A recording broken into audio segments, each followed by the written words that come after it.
अस्सलाम वालेकुम। Starlight story time के सामीन को खुश आमदीद। हमारे नावल का नाम है जन्नत के पत्ते और आज हम इसकी एपिसोड शुरू करने वाले हैं 22। बंदरगाह से इसका फासला 10 मिनट ऊपर था। क्या तुम मुझे 10 मिनट में फूलों की मार्केट पहुंचा सकते हो? इसने 5 लहरा के 2 कड़कड़ाते नोट बगीबान के सामने करके संजीदगी से पूछा। बगीबान ने एक नज़र नोटों को देखा और दूसरी नज़र इस पे डाली। तमाम ओके। अगले ही लम्हे इसकी बग्गी के दोनों घोड़े पथरीली सड़क पर दौड़ रहे थे। वो एक लंबी सीधी सड़क थी जो 2 दोरिया दरख्तों से घिरी थी और इसके आखिरी सिरे पर होटल ग्रैंड की बुलंद व बाला इमारत थी। इमारत के पीछे साहिल था। वो यहाँ से नज़र नहीं आता था। इमारत पूरी कॉलोनी में मुमताज़ दिखती थी क्योंकि आसपास छोटे मोटे कैफ़े थे या फिर फूलों की दुकानें। फूलों की मार्केट यहाँ से शुरू होकर होटल के अकब में पिछली गली तक फैली थी। वो फूलों के एक स्टॉल पर जा खड़ी हुई और यूं ही बेतौजी से फूल उठा उठा कर देखने लगी। बेचैन निगाहें बार बार उठकर होटल के दरवाजे का तवाफ करती। पता नहीं जिहान ने आना भी था या इसने यूं ही इस होटल का तस्करा किया था। तभी गली के सिरे पे एक बग्गी रुकती दिखाई दी। इसमें से नीचे उतरने वाला बिलाशुबा जिहान ही था। इसने सर पे सुर्ख कैप ले रखी थी और अब वो वॉलेट से पैसे निकालकर बगीबान को दे रहा था। हया जल्दी से एक ऊंचे शलफ के पीछे जा खड़ी हुई जिस पे गमले रखे थे। गमलों और फूलों की झुकी टहनियों के दरमियान दर्जों से इसे वो मंजर नजर आ रहा था। पैसे देकर वो आगे बढ़ गया। अब वो होटल की मुखालिफ सिमत में सर झुकाए जेबों में हाथ डाले चलता जा रहा था। इसका रुख होटल की अकबी गली की जानिब था। बेचारा आया होगा किसी दोस्त से मिलने। वो क्यों इसके पीछे पड़ गई? वो क्यों इसका ताकुब कर रही है? इसने झुंझलाकर खुद को कोसा। जिहान के आसपास सड़क पे बहुत से लोग दूसरी सिमत में जा रहे थे। वो भी इस रेले के पीछे चल दी। अब जिहान को पुकारना बेवकूफ़ी के सिवा कुछ ना था। बस वो कहीं किसी कैफ़े में चला जाए तो वो वापस चली जाएगी। गली के दोराहे पे फूलों का एक बड़ा सा स्टॉल लगा था। वो इसके सामने खड़ी हुई और एक फ्लोर मैगज़ीन उठाकर अपने चेहरे के सामने कर लिया। मैगज़ीन के इतराफ से इसे गली का अकबी हिस्सा नज़र आ रहा था। जिहान दूर आखिरी सिरे पे होटल ग्रैंड की पुश्त थी। वहाँ एक छोटा सा प्राइवेट मार्किंग लॉट बना था और मस्तद गार्ड्स पहरे दे रहे थे। यकीनन वो होटल के मालकान के लिए था और वहाँ पर कोई प्राइवेट लिफ्ट भी होगी जो होटल के आला ओहदेदारान को डायरेक्ट अपने फ्लोर तक पहुँचा देती होगी। इसने मैगज़ीन के कवर का किनारा ज़रा सा मोड़कर देखा। जिहान इस तरह सर झुकाए चलता हुआ सामने जा रहा था होटल ग्रैंड की अकबी तरफ। सेल्समैन अभी से क्या चाहिए पूछ रहा था। टॉप्स, सब्ज रंग का टॉप्स मिल सकता है? इसने इर्द गिर्द टॉप्स के फूलों को देखते हुए वो रंग पूछा जो इस्तबोल क्या कुर्रा अर्ज पे भी शायद ही मिलता। इस ख्याल में सब्ज रंग का ट्यूलिप। दुकानदार ज़रा हैरान हुआ फिर बोला मिल जाएगा। इतने ज़्यादा क्यों होते हैं ट्यूलिप्स इस्तंबुल में? जहाँ देखो ट्यूलिप्स ही नज़र आते हैं। इसने जल्दी से दूसरा सवाल झाड़ा। कुन आँखों से इसे जिहान अब पार्किंग लॉट तक पहुंचता नज़र आ रहा था। वहां रुककर इसने वॉलेट निकालकर गार्ड की तरफ दिखाया। शायद अपना आईडी कार्ड। नफ़ी में सर हिलाकर जवाबन कुछ कह रहा था। ट्यूलिप्स तो इस्तंबुल का संबल है। क्या आपने ट्यूलिप फेस्टिवल के बारे में? दुकानदार जोश व खरोश से इसे फेस्टिवल के बारे में बताने लगा जिसमें इसे कतन कोई दिलचस्पी ना थी। वो बाज़ार सर हिलाकर सुनती गाए बगाए एक निगाह होटल के अकबी पार्किंग लॉट पे डाल लेती जहां वो अभी तक खड़ा गार्ड से कुछ कह रहा था। जब तक वो वापस पलटा हया स्टूल पे बैठकर मैगज़ीन चेहरे के सामने किए फूलों में कीमोफ्लाज हुई बैठी थी। अब बस जिहान चला जाए तो वो भी खामोशी से निकल जाएगी। किसी ने नरमी से मैगज़ीन इसके हाथ से खींचा। इसने चौंक कर देखा। जब अपना चेहरा छुपाने के लिए मैगज़ीन इसके सामने करते हैं तो इसको उल्टा नहीं पकड़ते। ऐन इसके सर पे खड़े जिहान सिकंदर ने नरम सी मुस्कुराहट के साथ कहकर मैगज़ीन सीधा करके इसे थमाया। अगर ज़मीन में गड़ जाने से ज़्यादा मुबालगा आमेज़ मुहावरा होता تو وہ اس وقت حیات سلیمان پہ صادق اترتا۔ وہ قدرے بکھلا کر کھڑی ہوئی۔ اوہ تم ادھر کیا کر رہے ہو؟ جواباً جیہان نے مسکراہٹ دبائے سوالیہ آئیبرو اٹھائی۔ نہیں بلکہ میں یہاں کیا کر رہی ہوں؟ وہ ذرا خفت سے مسکرائی۔ میں ایک کام سے آیا تھا اور تم شاید میرے پیچھے، وہ مسکرا کر بولا، مگر اس کا چہرہ ذرا ستا ہوا لگ رہا تھا۔ نہیں تمہارے پیچھے کیوں؟ میں بھی ایک کام سے آئی تھی، وہ سنبھل کر مسکرا کر بولی۔ البتہ دل ابھی تک دھک دھک کر رہا تھا۔ واقعی؟ ہاں، میں اس علاقے میں ایک رپورٹ لکھ رہی ہوں، حالانکہ ایک جرنلسٹ دوست کے لیے بہت دلچسپ ہے۔ جیہان نے جواباً نگاہیں جھکا کر اس کے خالی ہاتھوں کو دیکھا۔ اور تم کاغذ کے بغیر ہی رپورٹ لکھتی ہو؟ یہ نوٹ بک کہاں گئی؟ اوہ یہ رکھی ہے۔ اس نے اب بہت اطمینان سے اسٹال کے اس طرف دکان کے کاؤنٹر پہ رکھی نوٹ بک اٹھائی اور اسے سینے سے لگا کر بازو لپیٹتے ہوئے مسکرا کر جیہان کو دیکھا۔ جیہان نے گردن موڑ کر دکاندار کو دیکھا۔ دکاندار نے ایک قلم میز سے اٹھا کر حیا کی طرف بڑھایا۔ یہ آپ کا قلم؟ کیا میرے انٹرویو کے ساتھ میری تصویر بھی چھپے گی؟ ترک دکاندار نے بہت سادگی سے پوچھا۔ کوشش کروں گی، اس نے مسکراہٹ دباتے ہوئے سر ہلا دیا۔ جیہان شانے اچکا کر پلٹ گیا تو اس نے ایک ممنون نگاہ دکاندار پہ ڈالی جو جواباً مسکرا دیا۔ وہ جلدی سے جیہان کے پیچھے لپکی۔ مل لیے دوست سے؟ نہیں، بعد میں ملوں گا۔ سلیمان ماموں پرسوں استنبول آ رہے ہیں، تمہیں پتہ ہے؟ وہ دونوں ساتھ ساتھ جزیرے کی ایک گلی میں چل رہے تھے جب جیہان نے بتایا۔ معلوم ہے، اس لیے میں آج تمہارے ساتھ چلی جاؤں گی۔ اس نے ابھی کا ترتیب دیا ہوا پروگرام بتایا۔ ابا نے جب اپنے کاروباری ٹرپ کا ذکر کیا تھا تو اس نے استنبول واپس جانے کا تہیہ کر لیا تھا۔ اب جیہان کے آنے سے آسانی ہو گئی تھی، اسے زیادہ چھٹیاں وہ افورڈ نہیں کر سکتی تھی۔ ایسی کی پہاڑی کس طرف تھی؟ جب سڑک ختم ہو گئی اور وہ پہاڑی راستے پر چڑھنے لگے تو جیہان ایک جگہ رک گیا اور متذبذب سے انداز میں دو مخالف سمتوں میں جانے والے پہاڑی راستوں کو دیکھا۔ یہ کیسے ہو گیا کہ جیہان سکندر کو اپنے ترکی کے راستے بھول گئے؟ وہ جتا کر مسکراتی ایک سمت اوپر چڑھنے لگی۔ ٹھنڈی ہوا سے اڑتی شال کو اس نے سختی سے شانوں کے گرد لپیٹ کر پکڑ رکھا تھا۔ جیہان سکندر جب بیوقوف ادا تمہارے اور ڈی جے کے ساتھ آیا تھا تو اس وقت 2 سال بعد ادھر آیا تھا، اور مجھے یاد ہے تب بھی ڈی جے کے فون کرنے پر تم بمشکل راضی ہوئے تھے۔ اوہ تم اس وقت ڈی جے کے ساتھ بیٹھی ہوئی ہماری باتیں سن رہی تھی؟ مجھے تو ڈی جے نے بتایا تھا کہ تم مصروف ہو۔ وہ اس کے پیچھے پہاڑی پہ چڑھتے ہوئے ہلکے سے مسکرا کر بولا۔ اس نے بعد میں بتایا تھا۔ وہ مڑی نہیں، مگر اسے حیرت ہوئی تھی کہ جیہان کو اتنی پرانی بات اتنی جزیات سے یاد تھی۔ عیسیٰ کی پہاڑی کی چوٹی۔ وہ یوں ہی چھوٹی چھوٹی باتیں کرتے پہنچ ہی گئے تھے۔ پہاڑی کی چوٹی کسی سرسبز لان کی طرح چپٹی اور گھاس سے ڈھکی ہوئی تھی۔ وہاں فاصلے فاصلے پر بہت سے اونچے درخت تھے، یوں جیسے کسی یونیورسٹی کیمپس کا لان ہو۔ دور دور تک ٹولیوں میں بیٹھے لوگ تھے۔ ایک طرف ایک چوکور بلاک کی مانند لکڑی کی عظیم الشان قدیم عمارت تھی۔ وہ ایک خستہ حال قدیم یونانی یتیم خانہ تھا جس کو دیکھنے لوگ دور دور سے عیسیٰ پہاڑی پہ آتے تھے۔ وہ دونوں ایک درخت تلے آ بیٹھے۔ حیا تنے سے ٹیک لگا لی، جبکہ جیہان کے قریب ہی کونی کے بل گھاس پہ نیم دراز ہو گیا۔ اسے بے اختیار ٹواپ کپی کے عقبی برآمدے کا منظر یاد آیا جب وہ دونوں اسی طرح بیٹھے تھے۔ لمحے جزیرے کی ہواؤں سے پھسلتے لکڑی کی قدیم عمارت پر گر رہے تھے، گویا بارش کے ان دیکھے قطرے ہوں۔ عمارت کے قریب چند لڑکے گھاس سے ہٹ کر ایک الاؤ کے گرد بیٹھے باتیں کر رہے تھے۔ الاؤ سے آگ کی لپیٹیں اٹھ اٹھ کر فضا میں گم ہو رہی تھیں۔ جیہان، کبھی تم نے اپنی جلد پر جلنے کا زخم محسوس کیا ہے؟ وہ دور اس الاؤ کو دیکھتی پوچھ رہی تھی۔ غریب شیف دن میں کئی بار ہاتھ جلاتا ہے مادام۔ اس نے ایک نگاہ جیہان پر ڈالی۔ اس نے سوال ضائع کیا تھا۔ یہ بات اسے میجر احمد سے پوچھنی چاہیے تھی۔ اس نے سوال غلط بندے سے کیا تھا۔ تم ہر وقت اپنے آپ کو اتنا غریب کیوں کہتے ہو؟ لمحے بھر کو اسے جیہان پر بے طرح غصہ آیا تھا۔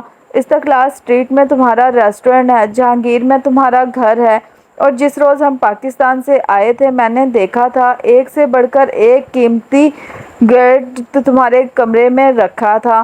اب وہ سب تو تمہیں گفٹ نہیں ملے ہوں تھے نا؟ تم زخم کی بات کر رہی تھی، تمہاری گردن کا زخم ٹھیک ہوا؟ وہ بغیر شرمندہ ہوئے بہت ڈٹائی سے موضوع بدل گیا۔ میرے زخم بہت سے ہیں، میں نے ان کا شمار چھوڑ دیا ہے، وہ ذرا تلخی سے کہتی رخ موڑ کر قدیم خستہ حال عمارت کو دیکھنے لگی۔ حرکت کرنے سے اس کے کان میں موجود بالی کا موتی ہلنے لگا تھا، مگر جیحان کو تو یاد بھی نہیں ہوگا کہ حیا کو یہ موتی اس نے دیا تھا۔ تمہاری رپورٹ کہاں تک پہنچی؟ وہ مسکراہٹ دبائے اسے دیکھتے ہوئے پوچھنے لگا، جیسے اسے ابھی تک یقین نہ ہو کہ حیا اتفاق سے پھولوں کی مارکیٹ میں تھی۔ بہت دور تک سننا چاہو گے؟ ہاں، تم نے اس بیچارے دکاندار سے پھولوں کے متعلق کون سا راز گلوایا؟ ذرا میں بھی تو سنوں۔ وہ کوہنی کے بل ذرا اوپر کو ہو کر بیٹھتے ہوئے بولا، میں پھولوں کے متعلق نہیں، عبدالرحمن پاشا، اس کے گم شدہ بھائی اور ہوٹل گرینڈ کے متعلق رپورٹ لکھ رہی ہوں۔ اور زندگی میں پہلی بار اس نے جیحان کے چہرے سے رنگ اڑتا دیکھا۔ وہ ایک دم سیدھا ہو کر بیٹھا، تم مذاق کر رہی ہو؟ نہیں، مگر اب تم یہ نہ کہنا کہ استنبول میں عبدالرحمن پاشا نامی کوئی بندہ نہیں ہے۔ وہ ہے اور ہوٹل گرینڈ کا مالک ہے، لیکن تم جانتے ہو اس ہوٹل کا اصل مالک کون تھا؟ جیحان نے جواباً سوال نہیں کیا، وہ بنا پلک جھپکے اسے دیکھ رہا تھا۔ اس کا چھوٹا بھائی عبدالرحمن کا ایک چھوٹا بھائی تھا جو اچانک 1.5-2 سال قبل منظر عام سے غائب ہو گیا۔ اگر آج وہ ادھر ہوتا تو عبدالرحمن پاشا اتنا ناقابل شکست اور مضبوط نہ بنا بیٹھا ہوتا۔ میں وجہ تلاش کر رہی ہوں جس کے باعث اس کا بھائی یوں روپوش ہوا ہے۔ تم یہ سب جان کر کیا کرو گی؟ وہ الجھن سے اسے دیکھ رہا تھا۔ میں یہ سٹوری حالے کو دوں گی، وہ اپنی صحافی دوست کو، یوں معصوم سی یہ کہانی اخبار میں چھپے گی، اور اگر یہ چیز ایک دفعہ میڈیا کے ہاتھ لگ جائے تو پریشر کے باعث عبدالرحمن اپنے بھائی کو ڈھونڈ نکالے گا، یا میڈیا۔ وہ بہت جوش سے بولتی جا رہی تھی، اگر یہ اتنا آسان ہوتا تو کوئی پہلے ہی کر چکا ہوتا۔ اور تم اس کے بھائی کو منظر عام پر لا کر کیا کرو گی؟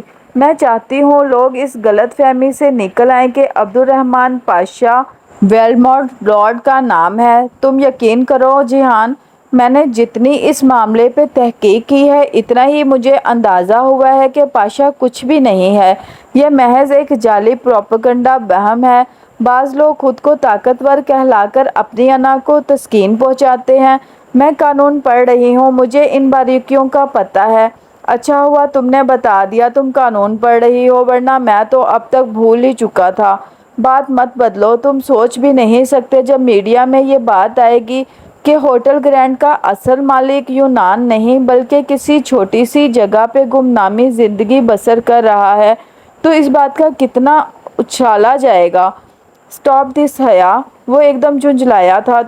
تم کیا ضرورت ہے تمہیں پرائے مسئلے میں پڑنے کی؟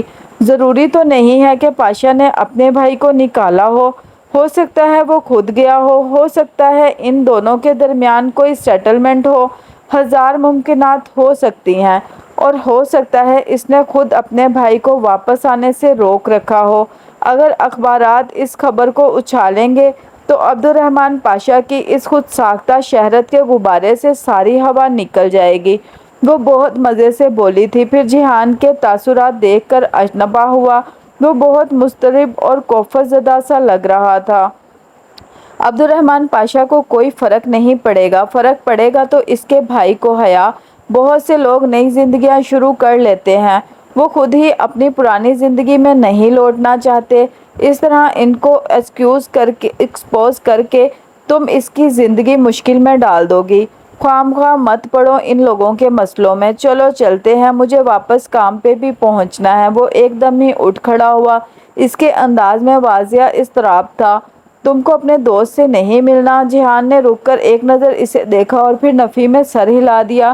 نہیں، پھر کبھی ملوں گا، مجھے سامان پیک کرنے میں ذرا وقت لگے گا۔ تم رپورٹ پر میرا انتظار کرتے ہو، میں سامان لے کر سیدھی وہیں آ جاؤں گی۔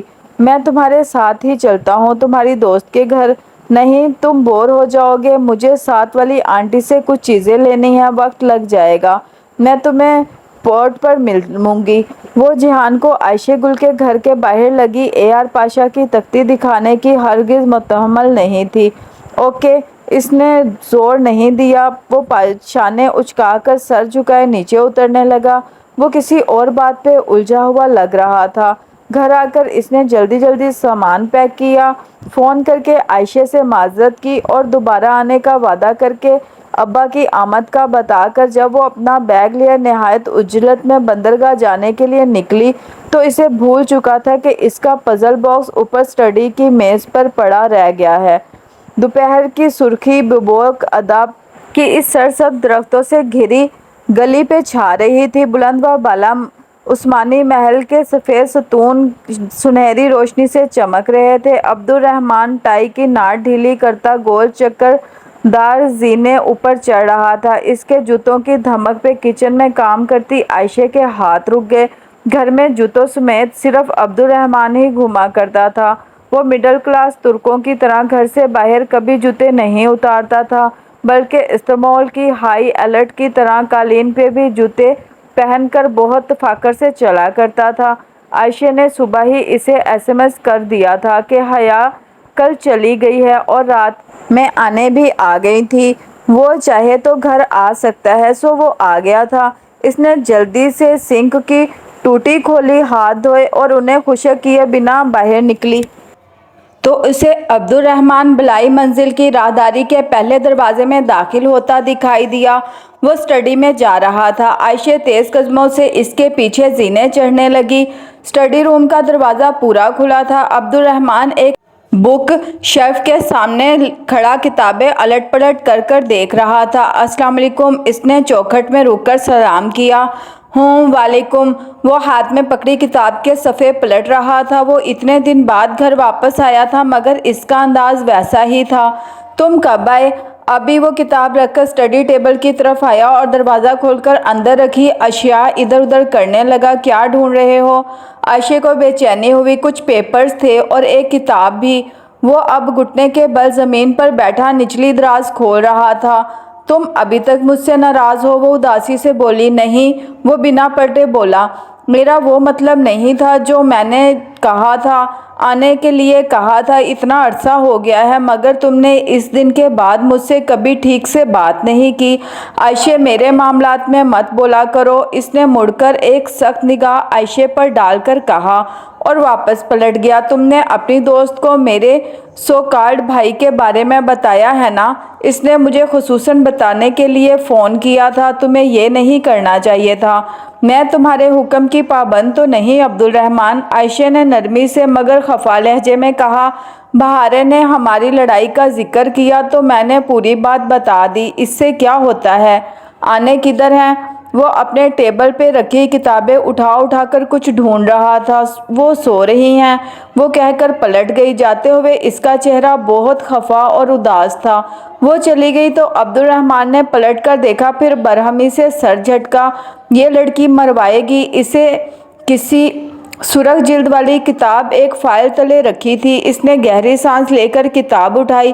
इसके अंदर वो कागजात पड़े थे जो इसने पहले वहां रखे थे। किताब उठाकर वो पलटने ही लगा था कि इसकी निगाह एक शय पे रुक गई। वो एक स्याही माइल पजल बॉक्स था जिसकी चारों अतराफ जली हुई लगती थी।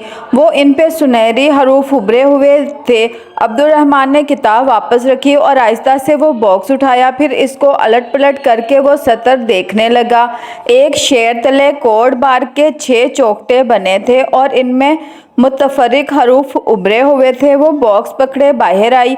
आयशे इसी वक्त किचन से निकली जब वो सीढ़ियाँ उतर रहा था। अब्दुर्रहमान ने नामहसूस अंदाज में बॉक्स वाला हाथ पीछे कर लिया।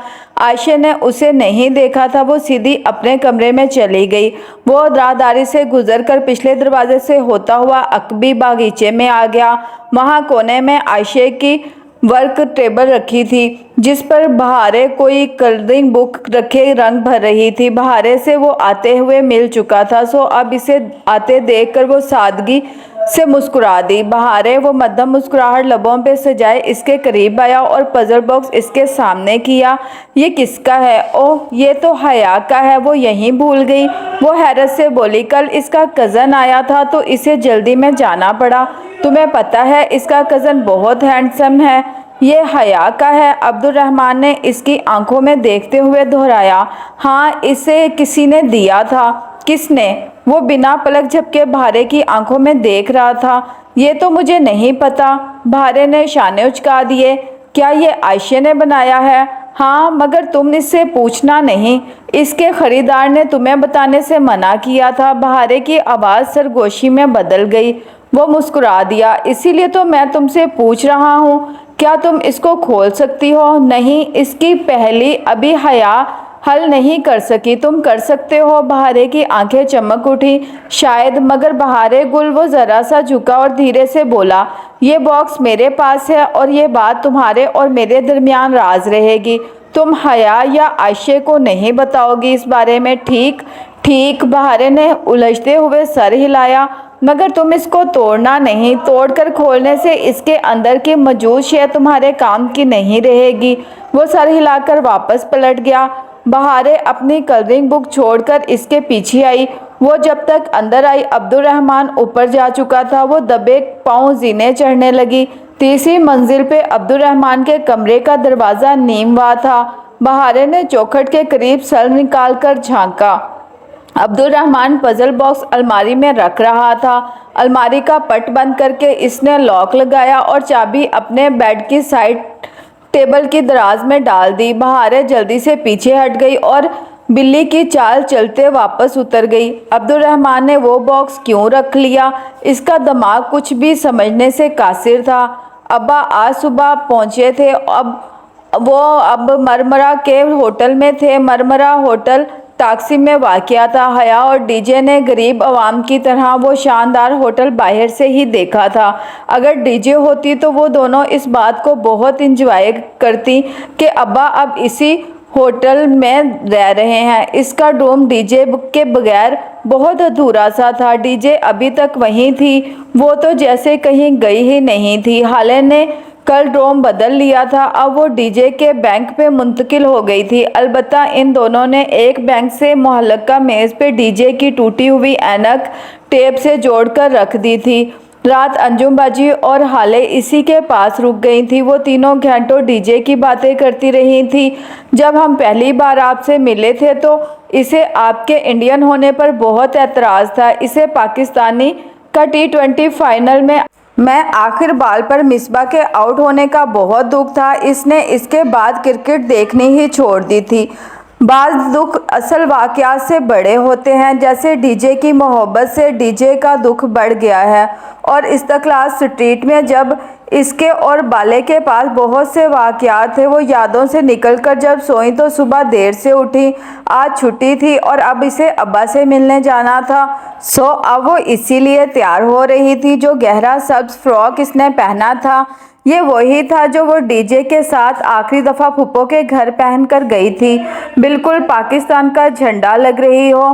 कुछ याद करके वो उदासी से मुस्कुराई और परफ्यूम उठाया। अभी इसने स्प्रे नोज़ल पर हाथ रखा ही था कि बहारे कहीं आसपास से चीखी थी, ये क्या कर रही हो? अच्छी लड़कियां इतना तेज़ परफ्यूम लगाकर बाहर नहीं जाती। वो एकदम रुक गई। उफ, आयशे गुल और इसकी अच्छी लड़की। इसे इन बातों को अपने जहन पर हावी नहीं करना चाहिए। इसने दोबारा नोज़ल दबाना चाहा मगर पता नहीं क्यों इसने परफ्यूम वापस रख दिया। अपने बाजू के ऊपरी हिस्से पे दागे गए अल्फाज पे वो पहले ही स्किन कलर का बैंडेज लगा चुकी थी। फ्रॉक के शिफॉन की आस्तीनों से बाजू झलकते थे। कलर बैंडेज ने इनको ढांप लिया था। इसने सब्ज दुपट्टा ठीक से शानों पे फैलाया और खुले बालों को कंधे के एक तरफ डालती बाहर निकल आई। अच्छी लड़कियां बाल खोलकर बाहर नहीं निकलती। वो अपने जहन में गूंजती आवाज़ों को नज़रअंदाज करती सीढ़ियां उतर रही थी।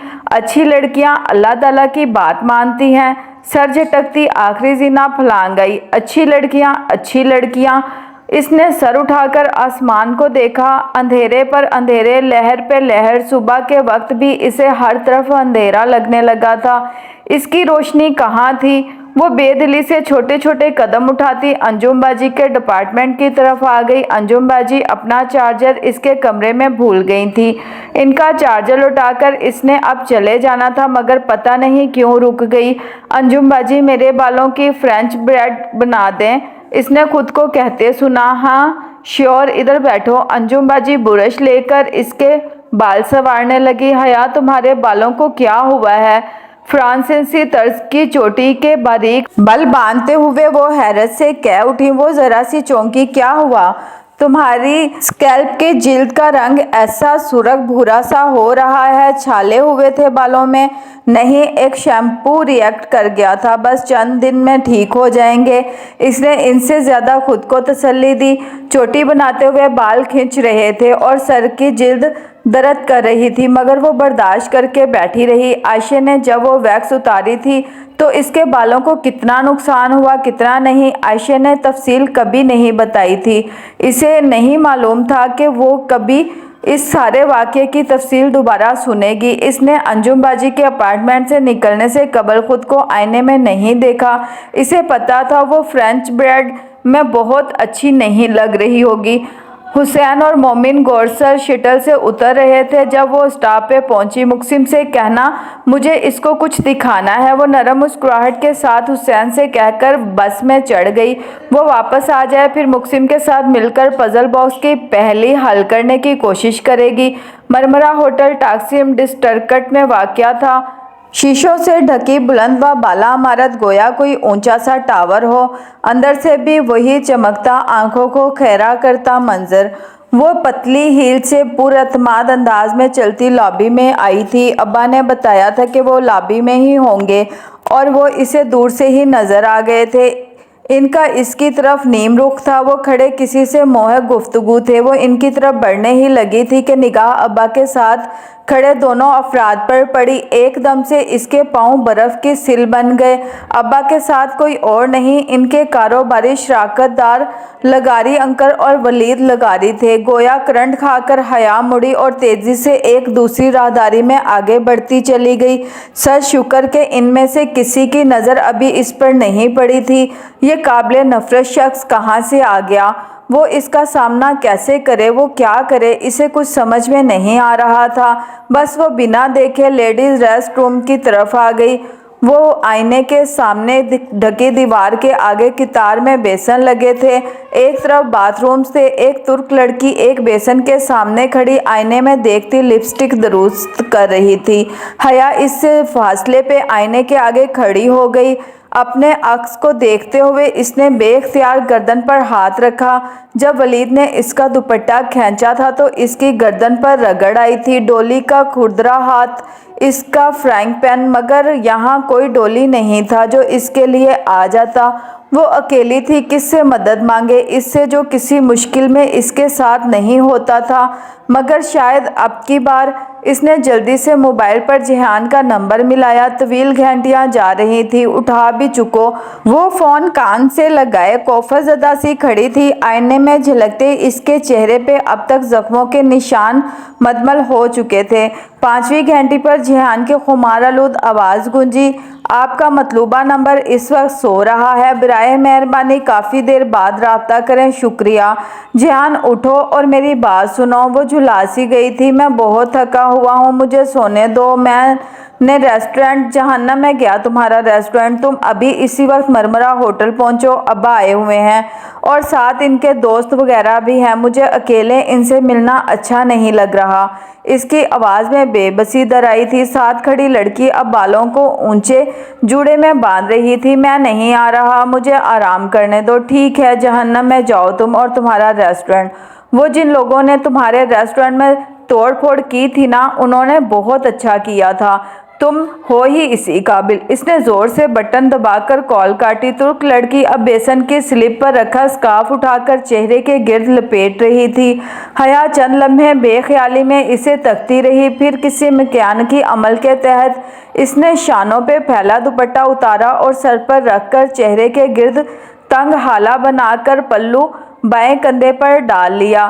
सब्ज दुपट्टा क्रिंकल जॉर्जेट का था और चारों इतराफ सफ़ेद मोटी पाइपिंग हुई थी। पाकिस्तान का झंडा कंधे, आस्तीन और कलाइयों तक दुपट्टे में छुप गई थी। मगर क्या वो अच्छी भी लग रही थी? शायद नहीं, लेकिन किसी ने इससे पूछा और एकदम से इसका दिल पुरसुकून हो गया। इस वक्त वो लोगों को अच्छी लगना भी नहीं चाहती थी। वो ये सब अल्लाह ताला को राज़ी करने के लिए नहीं कर रही थी, वो तो शायद सिर्फ अपना दफा कर रही थी। नेकी, अल्लाह का खौफ, इसे अब भी इनमें से कुछ महसूस नहीं होता था। अब्बा, इनके अकब में जाकर इसने पुकारा तो वो तीनों एक साथ पलटे। ओ माई चाइल्ड! अब्बा खुशी से आगे बढ़े। वो एक रस्मी मुस्कुराहट लबों पे सजाए अब्बा से मिली और लगारी अंकल को फासले से सलाम किया। बेटा, ये लगारी हैं मेरे दोस्त और ये इनके साहबजादे हैं वलीद। मुझे तो आप जानती होंगी, हम पहले मिल चुके हैं। वलीद एक महजूज मुस्कुराहट के साथ इसे देखते हुए बोला, मुझे याद नहीं, मैं हर किसी बात को याद नहीं रखती। ज़रा रुखाई से कहकर वो अब्बा की तरफ मुड़ी और अपनी बात का रद्द-ए-अमल आने से कबल ही बोली, आपको किधर लेकर जाऊं अब्बा? इस्तांबुल की सैर आप कहाँ से शुरू करना चाहेंगे? मेरा ख्याल है अंकल इस्तिक्लाल स्ट्रीट चलते हैं, इसकी रौनक के बारे में बहुत सुना है। वलीद की मुस्कुराहट ज़रा सिमटी तो थी, मगर वो अभी भी मायूस नहीं हुआ था। इस्तिक्लाल स्ट्रीट की रौनक से इसका इशारा इस जगह के बार्स और नाइट क्लब्स की तरफ ही था, जहाँ तुम कहो तुम ज़्यादा जानती होगी इस्तांबुल को। अब्बा मुस्कुरा कर बोले थे, मेरा ख्याल है अब्बा, हम ब्लू मॉस्क, नीली मस्जिद चलते हैं। मैं जिहान को भी बता दूं। वो सारा प्रोग्राम बनाकर मोबाइल पे जिहान को मैसेज करने लगे। जानबूझकर भी जिहान का नाम लेने के बावजूद भी इन बाप बेटे ने नहीं पूछा कि कौन जिहान। इसे मज़ीद कोफत हुई। इसी कोफतज़दा अंदाज में इसने मैसेज लिखा, हम ब्लू मॉस्क, आया सोफिया और टॉप कपी जा रहे हैं, तुम भी वहीं आ जाओ, और अगर तुम ना आए तो मैं तुमसे कभी बात नहीं करूँगी। ये बात स्टाम्प पेपर पर लिख कर दो। फौरन जवाब आया, फाइन, अब मैं तुमसे वाकई ही कभी बात नहीं करूँगी। तो क्या टेक्स्ट करोगी? साथ एक मासूम सा मुस्कुराता चेहरा भी था। इसने जवाब नहीं दिया। अगर वो सामने होता तो वो इसकी गर्दन दबोच लेती। आया सोफिया और टॉप कपसी पैलेस साथ साथ वाक़या थे और इनके सामने सड़क की दूसरी जानिब इस्तांबुल की मशहूर ज़माना नीली मस्जिद थी। पिछली दफ़ा आकर डीजे और फिर जिहान की तबीयत ख़राब ना हो जाती तो वो लोग नीली मस्जिद ज़रूर जाते, मगर अब सब कुछ बदल चुका था। नीली मस्जिद सुल्तान अहमद मस्जिद का रंग नीला नहीं था, मगर इसकी अंदरूनी अजमत टाइल्स नीली थी। गुंबद यूं थे गोया छोटे छोटे प्याले उल्टे रखे हों। मस्जिद के अहाते के आगे गेट था और इसके बाहर कतार में बेंच लगे थे। यूं कि हर दो बेंचेस के दरमियान एक मेज़ थी।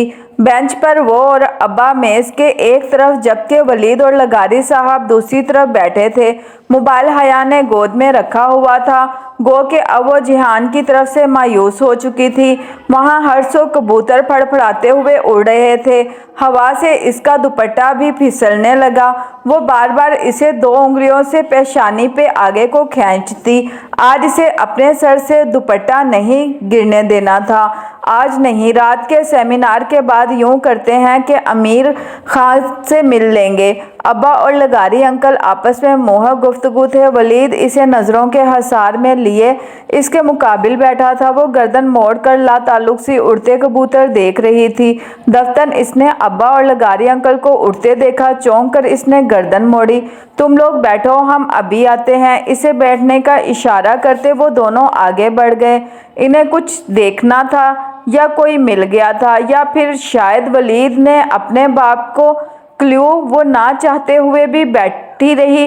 दिल की अजीब कैफियत हो रही थी। अब्बा को भी तुर्की आकर अतातर्क का असर हो गया था। पाकिस्तान होता तो वो कभी यूं अपनी बेटी को दोस्त के बेटे के साथ तन्हा छोड़कर ना जाते। तो मैं आपको वाकई ही याद नहीं? वो महजूज अंदाज में मुस्कुराते हुए इसे देख रहा था। हया ने गर्दन फेर कर संजीदगी से इसे देखा। मेरे अब्बा के दोस्तों के पास बहुत कुत्ते हैं, मुझे कभी एक कुत्ते का भी नाम याद नहीं रहा। وہ جواباً اسی طرح مسکرائے گیا۔ بہت نیک ہو گئی ہیں آپ، مگر اس سرخ رنگ میں آپ بہت اچھی لگتی تھیں۔ وہ لب بھینچے رخ موڑے بیٹھی رہی۔ کچھ کھائیں گی آپ؟ کیا پسند ہے آپ کو کھانے میں؟ آپ کو کیا ہے پسند کھانے میں؟ Frying pan? اب کہ وہ بھی تمسخرانہ مسکرا کر بولی تھی، وہ پھر بھی ڈٹائی سے مسکراتا رہا۔ گاڑی نہیں ہے آپ کے پاس ادھر؟ مجھے آپ کے ساتھ ڈرائیو پر جانا اچھا لگتا۔ وہ اسے یاد دلا رہا تھا ایک سنگین غلطی جس کا پردہ وہ کبھی بھی کھول سکتا تھا۔ لمحے بھر کو وہ اندر تک کانپ گئی تھی۔ اپنی حد میں رہیں ولید صاحب، جو رات کے اندھیرے میں آپ کو فرائنگ پین کی ایک ضرب سے زمین بوس کر سکتا ہے، وہ دن کی روشنی میں تو اس سے بھی بدتر کر سکتا ہے۔ کسی احساس کے تحت اس نے چہرہ موڑا تھا۔ دور سے جیہان نے مسکرا کر ہاتھ ہلایا، وہ انہی کی طرف آ رہا تھا۔ نیلی جینس پر سفید ٹی شرٹ میں ملبوس اس کے چہرے سے لگ رہا تھا وہ ابھی ابھی سو کر اٹھا ہے۔ حیا کی اٹکی سانس بحال ہوئی۔ اسے زندگی میں کبھی جیہان سکندر کو دیکھ کر اتنی خوشی نہیں ہوئی تھی جتنی اس وقت ہو رہی تھی۔ وہ بے اختیار اٹھی، گود میں رکھا موبائل زمین پر جا گرا۔ وہ چونکی اور جلدی سے جھک کر فون اٹھایا۔ اس کی اسکرین پر بڑی سی خراش پڑ گئی تھی۔ کیا ہوا؟ اس کی نگاہوں کے تعاقب میں دیکھتے ہوئے ولید بھی ساتھ ہی اٹھا تھا۔ جی میڈم، آپ اپنی بات پر قائم ہیں؟ وہ مسکرا کر کہتا اس کے قریب آیا۔ پھر نگاہ ولید پر پڑی تو اس نے سوالیہ نظروں سے حیا کو دیکھا۔ جیہان یہ ابا کے دوست کے بیٹے ہیں۔ ابا ان کے والد کے ساتھ ابھی وہ آ گئے۔ ابا اور لغاری انکل سامنے سے چلے آ رہے تھے۔ جیہان کو دیکھ کر ابا کے چہرے پر خوشگوار حیرت ابھری۔ سوری ماموں، میں ایئرپورٹ نہیں آ سکا۔ ممی نے بتایا تھا کہ آپ نے خود منع کیا تھا۔ ابا سے مل کر وہ مدھم مسکراہٹ کے ساتھ بتا رہا تھا۔ لغاری انکل اور ولید کے ساتھ بھی وہ خوش دلی سے ملا تھا، البتہ وہ دونوں استفہامیہ نظروں سے سلمان صاحب کو دیکھ رہے تھے۔ اٹس اوکے، ہمیں آفیشلی پک کر لیا گیا تھا، اسی لیے میں نے سبین کو منع کر دیا تھا۔ جیہان نے مسکرا کر سر کو جنبش دی، پھر نگاہ لغاری انکل کے سوالیہ تاثرات پر پڑی جیسے وہ جلدی سے وضاحت دی۔ میں جیہان سکندر ہوں، سلمان ماموں کا بھانجا اور داماد، حیا کا ہسبینڈ۔ مرمرا کا سمندر ایک دم آسمان تک اٹھا اور کسی تھال کی طرح اس پر انڈیل دیا گیا تھا۔ وہ اس بوچھاڑ پہ بالکل سن سی ہوئی جیہان کو دیکھ رہی تھی، جسے رشتے کے متعلق نہ پوچھنے کی اس نے قسم کھا رکھی تھی۔ اس رشتے کا اقرار یوں اس منظر نامے میں ہوگا اس نے کبھی تصور بھی نہیں کیا تھا۔ داماد؟ او آئی سی۔ لغاری انکل نے بامشکل مسکرا کر سر ہلایا، پھر ایک نظر ابا پر ڈالی جو لمحے بھر کو کنگ رہ گئے تھے مگر جلد ہی سنبھل گئے تھے۔ مجھے خوشی ہے جیہان کہ تم آئے۔ حالانکہ وہ اس کے آنے کی بجائے کسی اور بات پر خوش تھے۔ سوری ماموں، مجھے پہلے آنا چاہیے تھا، اور اگر اب بھی نہ آتا تو حیا نے مجھ سے ساری زندگی بات نہ کرنے کا ارادہ کر لیا تھا۔ اس نے مسکرا کر کہتے حیا کو دیکھا۔ وہ جواباً دھیرے سے مسکرائی جیسے وہ دونوں ہمیشہ سے ہی ایسے آئیڈیل کپل کی طرح بات کرتے رہے ہوں۔